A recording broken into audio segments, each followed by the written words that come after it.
Okay, let's try and unpack this.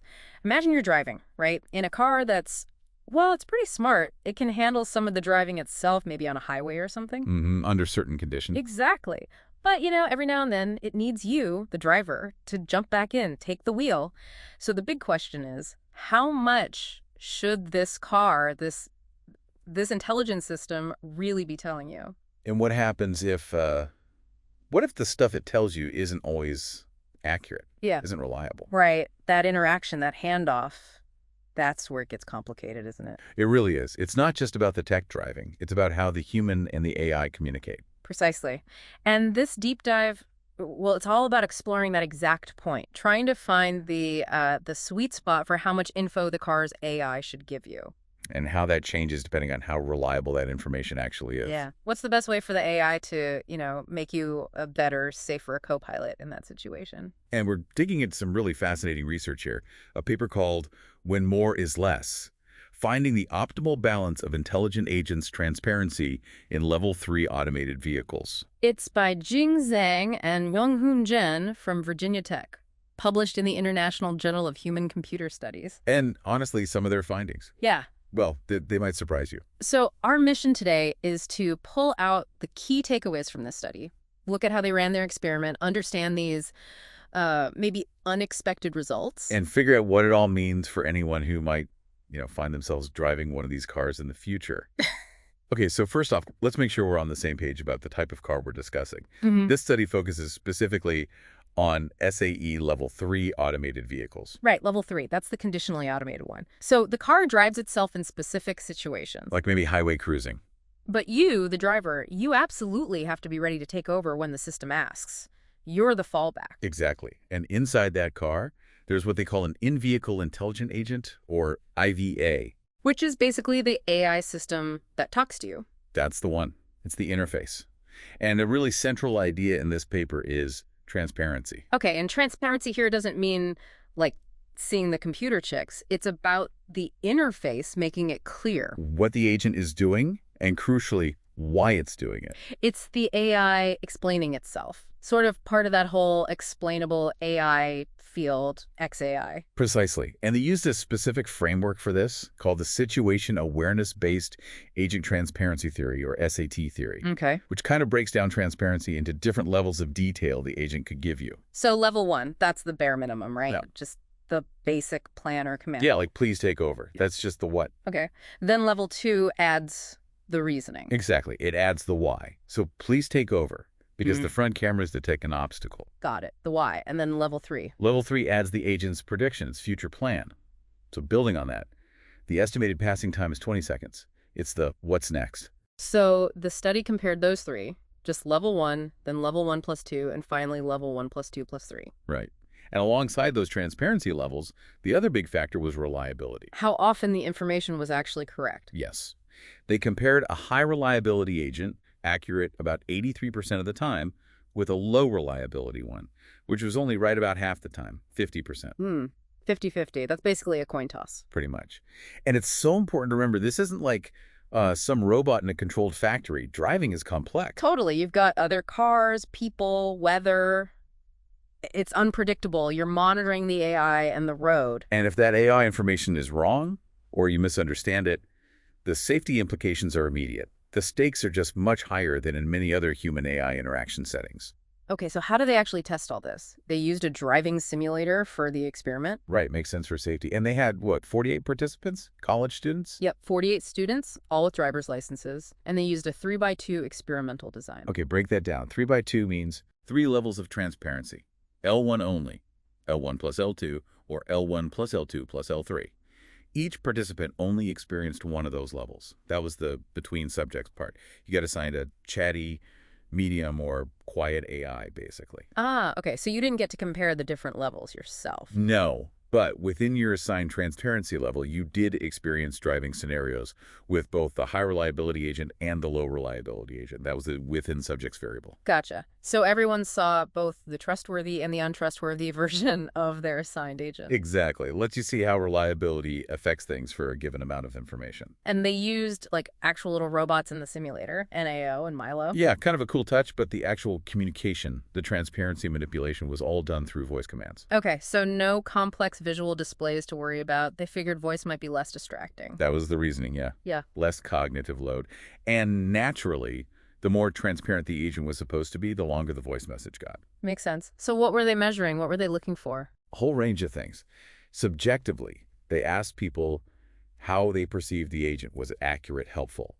They measured trust, both cognitive, like rational belief in its ability, and affective, sort of the emotional feeling of trust. Okay. They measured workload using the standard NASA TLX survey, and situation awareness, too. How do you measure situation awareness in a simulator? They used a technique called SAGAT. Basically, they would randomly freeze the simulation and ask the driver questions about what was happening right then. Like, where are the other cars? What was the last sign you saw? Clever. Okay, so those are the subjective feelings and awareness. What about objective performance? They looked closely at takeover performance. How quickly did drivers react when asked to take control? That's takeover time. Right, from the command starting to them actually steering or braking. Exactly. And takeover quality, were they smooth? Did they stay in their lane? They measured lane position variability and jerkiness of movement. So smooth control versus sudden swerves. Pretty much.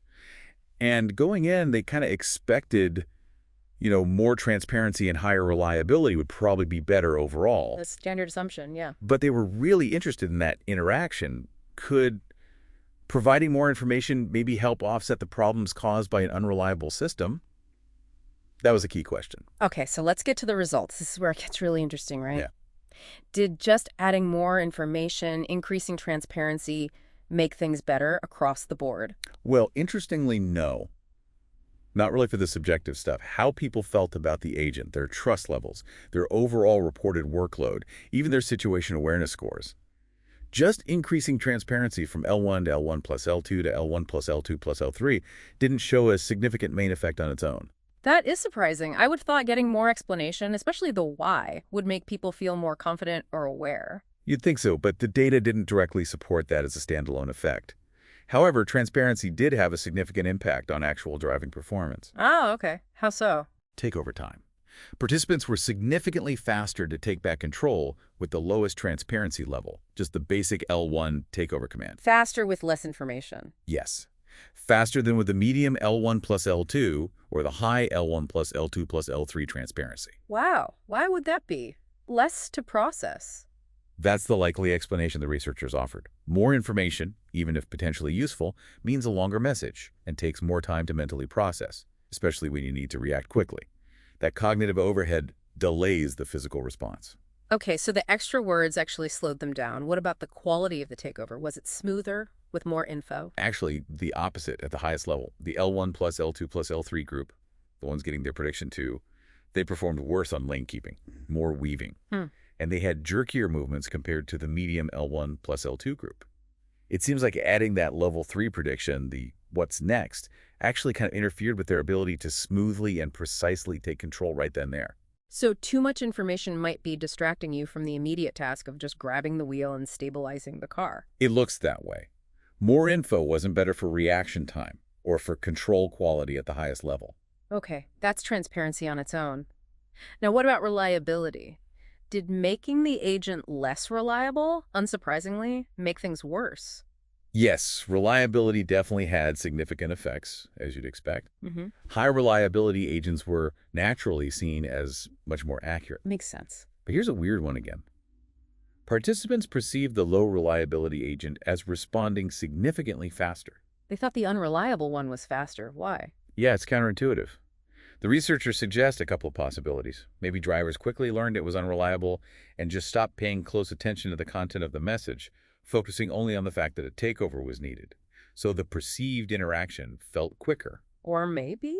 Or maybe they interpreted the unreliability as the agent being sloppy or careless, just sort of blurting out commands without thinking, which might feel faster, even if it's not helpful. Interesting psychological quirk. Okay, Did reliability affect the actual takeover time, not just the perception? Yes, absolutely. Drivers were significantly faster to take over when the agent had low reliability compared to when it had high reliability. Okay, that makes total sense. If you don't trust the system, you're going to be way more vigilant, right? Probably hovering over the controls, ready to jump in instantly. Exactly. It's like trust calibration in real time. You learn it might mess up, so you compensate by being hyper ready. So neither transparency nor reliability alone tells the whole story. It's about how they mix. Precisely. And that's the core finding, the interaction effect, especially around that middle level of transparency, L1 plus L2, giving the command and the reason. This is the when more is less part. Tell me about that interaction. What happened with L1 plus L2 depending on reliability? They found significant interactions for cognitive trust, overall workload, and that basic level 1 situation awareness, specifically tied to the L1 plus L2 condition. Okay, let's take cognitive trust first. The rational belief in the agent. Providing that L2 reasoning, the why, only resulted in significantly higher cognitive trust when the agent was highly reliable. So explaining why only builds trust if the explanation is usually correct. Makes sense, right? If the agent says, take over because there's an obstacle, and it's right most of the time, you learn to trust its reasoning. But if it keeps saying there's an obstacle and you look and the road is clear, hearing that faulty reasoning would actively damage your trust more than just a simple command you ignore. Exactly. You start thinking, this thing doesn't even understand why it's doing things correctly or incorrectly. It undermines the perceived competence. Okay, and workload, same pattern. Very similar. That medium transparency, L1 plus L2, only led to significantly lower perceived workload when the agent was highly reliable. So a good explanation, when accurate, helps you process the situation faster and maybe feel less stressed. Yeah, it seems to support your decision-making, making the takeover feel a bit easier mentally. But But and if the L1 plus L2 explanation is unreliable? it actually seems to increase your workload. Now you're not just taking over, you're actively trying to figure out why the agent is telling you something that doesn't match reality. You're mentally wrestling with the bad information. It adds a layer of confusion and effort. Precisely. And the same thing for basic situation awareness, level 1 SA. Understanding the immediate environment, L1 plus L2, only boosted those scores when the agent was reliable. If the environmental information in the explanation is wrong, it doesn't help you understand the situation. It hinders you. So that initial hypothesis that maybe more transparency could compensate for low reliability, that didn't really pan out. No, in fact, the benefits of providing the reasoning, L2, seem entirely conditional on the system being reliable. If it's unreliable, that extra potentially faulty information can actually make trust, workload, and awareness worse.